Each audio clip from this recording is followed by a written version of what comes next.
August 20th, 1993, Beverly Hills, California. A picture-perfect family torn apart by a horrifying act. Lyle and Eric Menendez, two brothers living a life of privilege, made a chilling 911 call. They reported intruders had murdered their parents, Jose and Kitty Menendez. The scene was gruesome. Jose was found slumped on the couch, his face unrecognizable. Kitty lay lifeless on the floor, riddled with bullets. The brutality of the crime sent shockwaves through the nation. But as investigators delved deeper, doubts began to surface. The lack of forced entry pointed to something more sinister. The evidence was overwhelming. The brothers' lavish spending spree in the weeks following the murders raised red flags. Expensive cars, designer clothes, lavish vacations.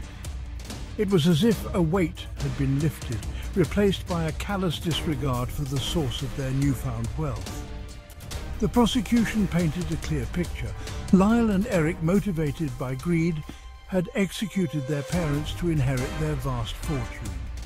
The defense countered with a desperate claim of self-defense. The brothers alleged years of horrific abuse at the hands of their parents. They claimed the murders were a last resort, a desperate act to escape a lifetime of torment.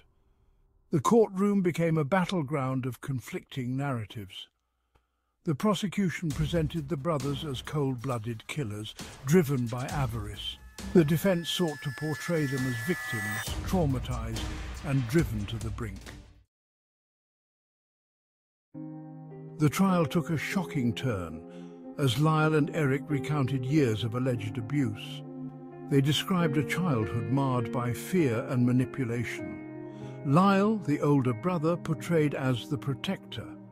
Eric, the more sensitive, painted as fragile and deeply scarred. Their chilling testimonies sent shockwaves through the courtroom. They alleged sexual, physical, and emotional abuse. The brothers' accounts painted a picture of two young boys trapped in a nightmare. The prosecution suggested the brothers fabricated the abuse allegations. The jury grappled with two conflicting narratives. Victims or villains? The Menendez brothers' case became a media sensation. The public was captivated by the lurid details of the crime, the family's wealth, and the shocking allegations of abuse. The brothers' faces were plastered across newspapers and television screens, their story debated endlessly on talk shows and in homes across the country. Public opinion was sharply divided.